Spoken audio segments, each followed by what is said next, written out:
दोस्तों नमस्कार। आज हमारे वीडियो का टॉपिक है पीएम मोदी थर्ड टर्म।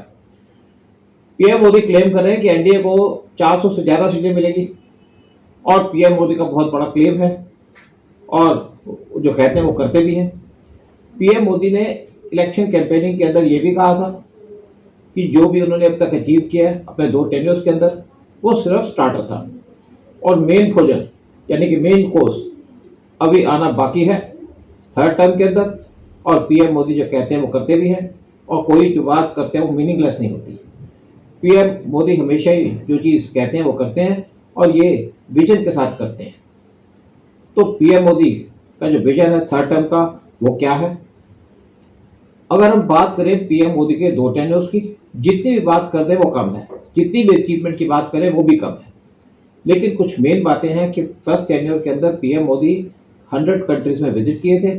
कुछ कंट्रीज में जैसे यूएस और चाइना वहाँ पे पीएम मोदी गए थे 5 बार, कुछ जैसे रशिया वहाँ पे 4 बार और कुछ में 3 बार, किसी में 2 बार और किसी में 1 बार। पीएम मोदी ने वर्ल्ड के लीडर्स के साथ स्पेशल रिलेशंस मेंटेन किए और पीएम मोदी ने स्पेशल रिलेशंस मेंटेन किए गल्फ कंट्रीज के साथ। और इसी तरीके से पीएम मोदी ईरान विजिट किए, सऊदी में विजिट किए और दोनों एक दूसरे के एनिमीज हैं, लेकिन पीएम मोदी ने दोनों के साथ एक बैलेंस रिलेशन मेंटेन करके रखा। पीएम मोदी ने बैलेंस रिलेशन मेंटेन करके रखा इजराइल के साथ और पैलेस्टाइन के साथ, जो दोनों आपस में एनिमी हैं। पीएम मोदी ने इवन चाइना को ब्रीच किया और उन्होंने एक्सलेंट रिलेशन मेंटेन किए आशियन कंट्रीज के साथ। PM Modi even Russian Republic countries वहाँ भी विजिट किए, कजाकिस्तान, उज्बेकिस्तान, ताजिकिस्तान, किर्गिस्तान और ये कंट्रीज रिच है ऑयल और नेचुरल रिसोर्सेज के अंदर, जिनको चाइना एक्सप्लॉइट कर रहा है। और पीएम मोदी ने क्वाड भी ज्वाइन किया, जो एक बड़ी पावरफुल ग्रुपिंग है चाइना को काउंटर करने के लिए साउथ चाइना सी के अंदर और इंडियन ओशन के अंदर। साथ में पीएम मोदी ने I2U2 ग्रुपिंग वो भी ज्वाइन की गल्फ के अंदर, जिसके अंदर 4 कंट्रीज हैं, इंडिया, इजराइल, यूएई और यूएस। और ये चारों कंट्रीज या इस ग्रुपिंग चाइना के खिलाफ है, चाइना के ट्रेड के खिलाफ है और पीएम मोदी ने ह्यूज सक्सेस अचीव किया इंटरनेशनल अफेयर्स के अंदर। पीएम मोदी की जो मेन अचीवमेंट थी कि उन्होंने पाकिस्तान को पूरा एक्सपोज कर दिया और पाकिस्तान को डिस्ट्रॉय कर दिया, और दूसरी तरफ चाइना जो इंडिया के खिलाफ एग्रेसिव था उसको बैकफुट पे ले आया पीएम मोदी। इंडिया अकेली कंट्री है वर्ल्ड के अंदर जो चाइना को फेस कर रही है अपने बॉर्डर पे। इंडिया ने एक्सेलेंट रिलेशंस मेंटेन किए वेस्ट के साथ और एक बैलेंस रिलेशन मेंटेन किए यूएस और रशिया के साथ। अगर हम बात करते हैं पीएम मोदी की, तो उनकी जो अचीवमेंट्स हैं वो लिमिटलेस है, चाहे फॉरेन रिलेशंस हो, चाहे ट्रेड हो, चाहे इकोनॉमी हो, चाहे सिक्योरिटी हो। और अगर हम बात करते हैं पीएम मोदी की जो अचीवमेंट्स है होम में, और सबसे बड़ी अचीवमेंट जो पीएम मोदी की है होम के अंदर वो है आर्टिकल 370, जो उन्होंने जम्मू एंड कश्मीर से एब्रोगेट किया है। और वहाँ पे इतने सालों के बाद एक नॉर्मलसी आई है जम्मू एंड कश्मीर के अंदर, मिलिटेंसी एक हिसाब से ख़त्म हो चुकी है। और दूसरी जो मेजर अचीवमेंट है पीएम मोदी की कि उन्होंने राम टेम्पल बनाया अयोध्या के अंदर और उसकी इनॉग्रेशन की जनवरी 2024 में। साथ में पीएम मोदी ने हमारी डिफेंस फोर्सेस को स्ट्रेंथन किया, आर्म्स प्रोक्योर किए, मैन्युफैक्चर किए, एमुनिशन लिया, साथ में डिफेंस फोर्सेस का मॉडल भी अप रखा और बॉर्डर के ऊपर स्पेशली चाइना के खिलाफ इंफ्रास्ट्रक्चर डेवलप किया, जो इतने सालों तक किया नहीं गया था और जिसको निगलेक्ट किया गया था। अगर हम बात करें पीएम मोदी की अचीवमेंट्स होम पे भी, वो भी एंडलेस है। और lastly but not the least कि मून के ऊपर इंडिया की लैंडिंग हुई, वो भी पीएम मोदी के टेन्योर के अंदर। लेकिन अब क्या है टारगेट पीएम मोदी का थर्ड टर्म में? इंटरनेशनल लेवल पे जो पहला टारगेट है पीएम मोदी का या पहली प्रायोरिटी इंडियन गवर्नमेंट की वो है पीओके और गिलगिट बाल्टिस्तान को पाकिस्तान के कब्जे से छुड़वाना।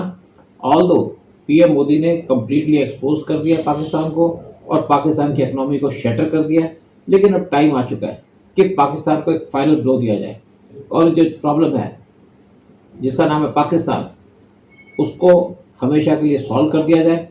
और अगर पीओके और गिलगिट बाल्टिस्तान इंडिया में ऐड हो जाएंगे तो इंडिया को 80,000 स्क्वायर किलोमीटर से ज़्यादा की लैंड मिलेगी, जो इंडियन टेरिटरी बनेगी।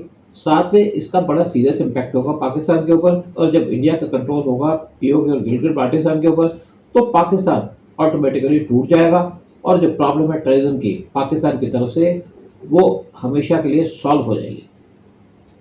साथ में इसके बड़े सीरियस इम्पैक्ट होंगे चाइना के ऊपर।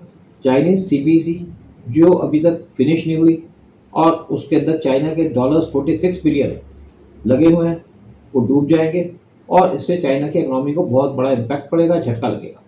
साथ में चाइना का जो कनेक्शन है पाकिस्तान के साथ और अफगानिस्तान के साथ, वो भी टूट जाएगा। इन टर्न इंडिया का डायरेक्ट कनेक्शन होगा अफगानिस्तान के साथ, जिसकी वजह से उसका एक्सेस होगा अफगानिस्तान के मिनरल्स के ऊपर, और साथ में इंडिया डायरेक्टली डील कर सकेगी रशियन रिपब्लिक कंट्रीज के साथ, क्योंकि पाकिस्तान एक कंट्री है जो इंडिया को मिलने नहीं देती रशियन रिपब्लिक कंट्री से। और जो सेकंड ब्लो पीएम मोदी देंगे पाकिस्तान को, वो होगा लिबरेशन ऑफ बलूचिस्तान। और ये दो डेवलपमेंट की वजह से, यानी कि एक तरफ पीओके गिलगित बाल्टिस्तान, दूसरी तरफ बलूचिस्तान, इससे पाकिस्तान एकदम बर्बाद हो जाएगा, और जो प्रॉब्लम है पाकिस्तान इंडिया के लिए, वो खत्म हो जाएगी। ऑब्जेक्टिव है वो है अपनी पॉलिसी को चेंज करना टुवर्ड्स चाइना। पीएम मोदी एक सिस्टमेटिकली चाइना को टारगेट करना चाहते हैं थ्रू तिब्बत, यानी कि जो चाइना ने तिब्बत को टेक ओवर किया उसको चैलेंज करना चाहते हैं, और इसके लिए वो इंटरनेशनल प्रेशर डालना चाहते हैं चाइना के ऊपर कि तिब्बत को लिबरेट कर दिया जाए। अब दूसरी तरफ यूएस ने पहले एक बिल पास कर दिया था सेनेट के अंदर कि Tibet is not part of China, यानी कि जो वन चाइना पॉलिसी है उसको पहले यूएस ने चैलेंज कर दिया है। और अगर पीएम मोदी यूएस को ज्वाइन कर लेंगे और तिब्बत की लिबरेशन का इशू उठेगा, तो उसकी वजह से, या तिब्बत लिबरेट होने की वजह से, इंडिया का जो बॉर्डर है या जो प्रॉब्लम आती है इंडिया के बॉर्डर पे चाइना की तरफ से, वो खत्म हो जाएगी, क्योंकि इंडिया के साथ चाइना का बॉर्डर वैनिश हो जाएगा। एक जो इम्पॉर्टेंट टॉपिक पीएम मोदी लेना चाहते हैं, इस चीज़ को हाई प्रायोरिटी देना चाहते हैं कि मालदीव को एक लेसन सिखाया जाए थर्ड टेन्योर के अंदर, क्योंकि जब से मीजू मालदीव के प्रेसिडेंट बने, उन्होंने एंटी इंडिया पॉलिसी अडॉप्ट की है, और उन्होंने चाइना को ऑफर किया कि एक नेवल बेस बना रहे मालदीव के अंदर, जिसकी वजह से इंडिया बहुत ज़्यादा डिस्टर्ब है और इंडिया के सिक्योरिटी कंसर्न्स हैं। तो इंडिया किसी भी तरीके से चाइनीज नेवल बेस अपने बैक यार्ड पे टॉलरेट नहीं कर सकता, और इसीलिए पीएम मोदी मालदीव को बहुत जल्दी एक लेसन देंगे अपने थर्ड टेन्योर के अंदर। अगर पीएम मोदी अचीव कर लेते हैं अपना टारगेट 400+ सीट का, तो होम फ्रंट पे पीएम मोदी का जो पहला एक्शन होगा वो होगा लोकसभा के अंदर एक बिल लाना, जिसकी वजह से वक्फ बोर्ड को अबॉलिश कर दिया जाए। और वक्फ बोर्ड को पीएम मोदी कंसिडर करते हैं कि एक मोर चैलेंजिंग टास्क है देन आर्टिकल 370 ऑफ कश्मीर, और वक्फ बोर्ड का एबॉलिश होना एक बहुत ज़रूरी इशू है इंडिया के लिए। और दूसरा जो कोर इशू है इंडिया के लिए, जो 3 करोड़ बांग्लादेशीज इंडिया के अंदर बैठे हैं, उनको इंडिया से बाहर निकालना, और इसके लिए पीएम मोदी लाएंगे सीएए एनआरसी लॉ। इसी तरीके से 2 लाख रोहिंग्यास जो इंडिया के अंदर बैठे हैं, उनको इंडिया के बाहर फेंक दिया जाएगा। अगर पीएम मोदी को 400 से ज़्यादा सीटें मिलती हैं लोकसभा के अंदर, तो जो माइनॉरिटी कमीशन है उसको एबॉलिश कर दिया जाएगा, और उसके साथ साथ जो 600 माइनॉरिटी मिनिस्ट्रीज हैं जिनको सेंटर और 29 स्टेट गवर्नमेंट्स रन करती हैं, तो इनको भी अबॉलिश कर दिया जाएगा, जो पिछले 77 साल से इंडिया को डिस्टर्ब कर रही है। अगर मोदी को 400 से ज़्यादा सीटें मिलती है लोकसभा के अंदर, तो जो प्लेसेस ऑफ वर्शिप एक्ट है उसको भी अबॉलिश कर दिया जाएगा, और उसकी वजह से जितने भी टेम्पल्स हैं जिन पे मुसलमानों ने कब्जा किया है, उनका कंट्रोल दोबारा से हिंदूज को मिल जाएगा। और साथ में जो नेक्स्ट स्टेप होगा वो होगा यूनिफॉर्म एजुकेशन एक्ट, जो कंपल्सरी कर दिया जाएगा इंडिया के अंदर। एक और इशू जो नेशनल इंटरेस्ट का है वो है पॉपुलेशन कंट्रोल लॉ, और इसको इम्प्लीमेंट किया जाएगा इंडिया के अंदर, ताकि कोई भी फैमिली 2 बच्चों से ज़्यादा पैदा ना कर पाए, और ये सबके ऊपर लागू किया जाएगा। इसकी वजह से इंडिया की जो ग्रोइंग पॉपुलेशन है उसको कंट्रोल किया जाएगा। और उसके बाद एक और एक्ट है यूसीसी, यूनिफॉर्म सिविल कोड, इसको इम्प्लीमेंट किया जाएगा पूरे इंडिया के अंदर। और साथ में जो स्टोन पेल्टर्स हैं और राइटर्स हैं, उनकी प्रॉपर्टी को कॉन्फिस्केट कर लिया जाएगा, और साथ में उनको 10 साल की पनिशमेंट दी जाएगी जो भी कोई एक किसी यात्रा या किसी रिलीजियस प्लेस के ऊपर पत्थर फेंकता है या वहाँ पे डिस्टर्बेंसेस करने की कोशिश करता है। एक और स्टेप वो है इंडिया को थर्ड लार्जेस्ट इकोनॉमी बनाना वर्ल्ड के अंदर, इन्वेस्टमेंट लाना आईटी सेक्टर के अंदर, मैन्युफैक्चरिंग के अंदर, एआई के अंदर, एग्रीकल्चर के अंदर और इंफ्रास्ट्रक्चर को इंक्रीज करना बाय 100%। तो हमारी ड्यूटी बनती है कि पीएम मोदी को फुल सपोर्ट दी जाए और वो 400 से ज़्यादा सीटें लेके आए ताकि वो अपना एजेंडा पूरा कर सके। और जो पीएम मोदी कहते हैं वो करते हैं। और पीएम मोदी यही चाहता है कि इंडिया एक बड़ी पावर बने, इंडिया पावरफुल कंट्री बने, ताकि इंडिया को कोई आंख ना दिखा पाए।